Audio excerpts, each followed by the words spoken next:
Hey everyone, wanted to go ahead and I don't know, I guess do a video on this thing I've been working on for a bit.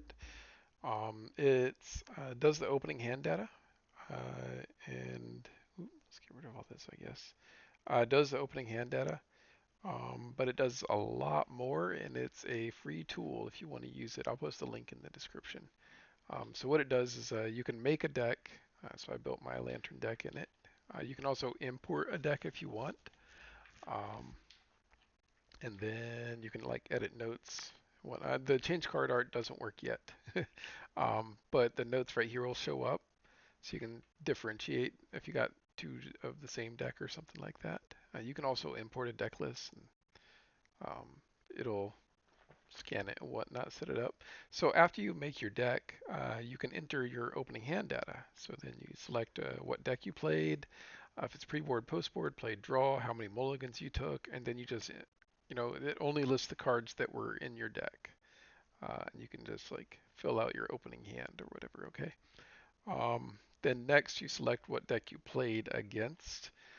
As of right now, these are all the archetypes that are like pretty common in modern, and I'm going to keep adding as new decks come. It used to be that I would let people just like write whatever for the opponent's deck, but I'd have like Azorius control, UW control as one word, UW space control, and then the problem with that is every time it would go to do the stats, it would it would treat them as like four different decks, and that kept happening with all these different decks. So it was ridiculous.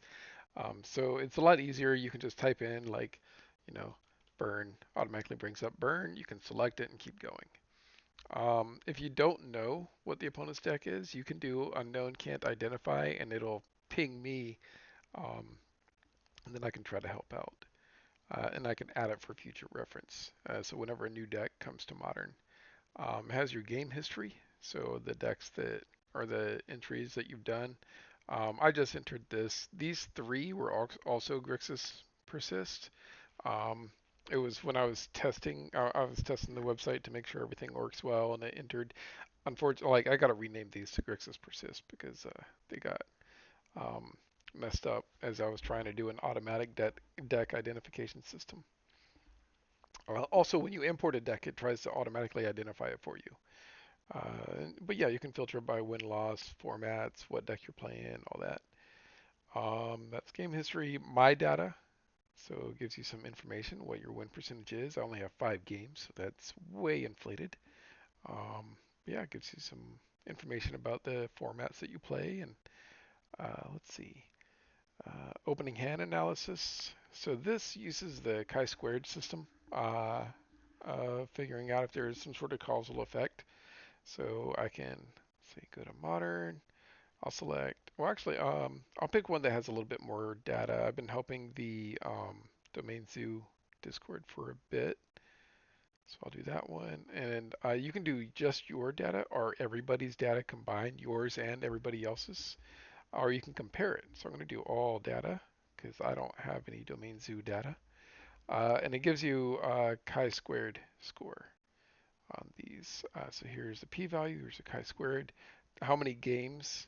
Now here on the right-hand side, NS means not significant. Either the sample, well, see the p-score isn't below 0.05, so this one is, and so this means maybe a little bit, and then the uh, the when it goes like double green, it means that like you've got a pretty big significance. This is still very low sample size. Um, Usually you want at least 20 games. So it's just because it's combined here, you have more than 20 games. It messes with the chi-squared. So these numbers are actually still very low sample size. Please don't, you know, trust them yet. It actually talks about it down here. And it also has what's called the Wilson confidence interval. So lowest to highest, what it might actually be. But yeah, the domain zoo still needs to get a more sample size. I was importing games from my previous spreadsheets for everybody, but the deck name thing for the opponent's decks was, like I said, like people were doing a variety of names.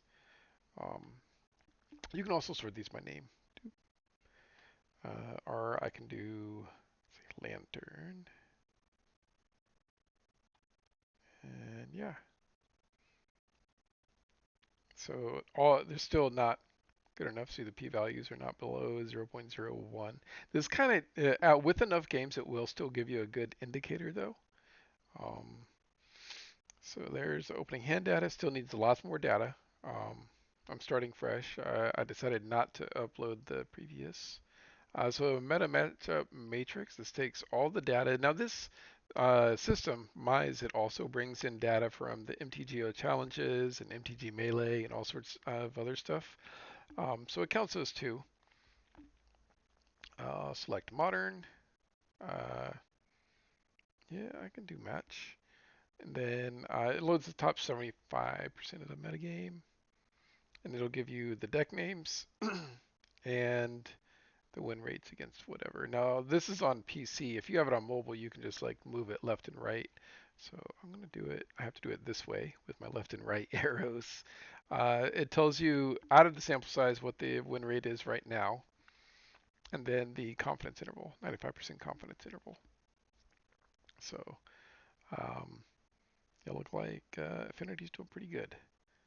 And Amulet Titan. That's 25 games though. So it's gathering more data every day. Um, the MTGO rankings, so there's modern for the last 30 days. So these are also from the challenges and whatnot. So what this does is it'll take the different decks and it'll try to find ones that are maybe, it says right here on the screen, rewards decks outperforming their meta share. So if they're doing very well, but not a whole lot of people are playing them. So this one scores the best. Out of over a third of the people who play this and who make their top 32, they end up making top 8 as well. The field average it wins slightly higher than the field average. Um, let's see, yeah, and then Metashare is very, very, very small, and tells you the average finish out of top 32. This also updates every day. Now it does say low confidence, small sample, so that's one of the downsides. You will notice that you know, that on the confidence right here. So we could do Azorius Blink. It's higher confidence, bigger sample size. Um, gives you the same information though. You can just go up and down. Unknown just means that they're decks that aren't classified yet. I have to probably manually go through those. And then it also shows raw performance. So this is actually, meta share, high meta share and win rate. Unknown is just more decks that I have to go through and identify. I'm slowly updating the auto identifier. Um, so here's Boros Energy. About a quarter of the people who play it and who got top 32 will also get top 8 and much higher meta share. But yeah, let's see. And then the affinity, same stats. So yeah, this does a little bit better as far as ranking decks, I think. This one gives hope, but this one gives like raw information about what you can expect to face. So it's probably pretty good. This does say past 30 days. I tried to custom range, but it really messed up and it wasn't working. I should probably just remove that, unless I somehow figure out how to fix it. Honestly, I am not very good at coding, so the um, so there is like a week of pre-ban data that is still on here. This right here is pilots. I mean, it's probably not important, but I thought it'd be kind of funny. It basically takes the pilots from the past 30 days and it tells you what they played, what their match win percentage is, and it basically ranks them by how well they did. Like this person right here, out of the 6 times they made top 32, like 2/3 of the time they make top 8 as well, and their best is a first place finish, which is pretty good. Um, but it tries to take everything into consideration and then ranks the players accordingly. It goes down pretty far. And yeah, and it tells you what they played. So that's the MGO deck rankings, match insights. So compares your data to everybody else's. Still getting the sample size here. Unfortunately, this over here is not from MTGO because MTGO doesn't give me that information. I can't scrape it. So this is all from people who manually enter data so far. Um, and you can filter it by deck and format. And my sample size is way small because I only entered 5 games so far. Admin is for me so that I can like it'll ping me when I need to figure out what a deck is, or it'll ping me if somebody's got a problem. And then it's got like a user guide that I really need to update.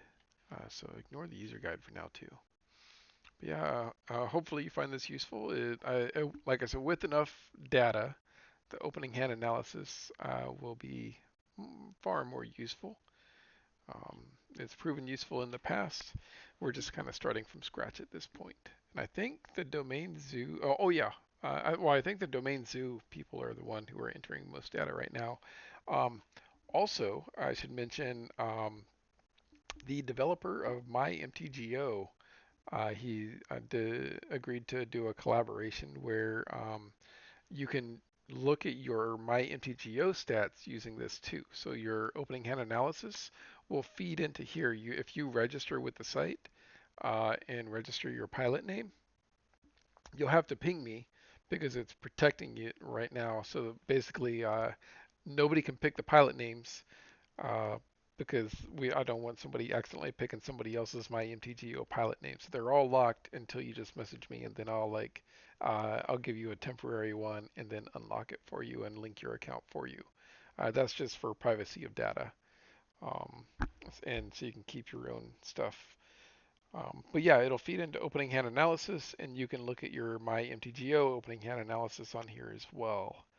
Um, so yeah, if you have any questions or suggestions for improvement, please let me know. Like I said, I'm terrible at coding. This is like I don't know, a poor attempt, I guess. But hopefully you find it useful. All right, thanks.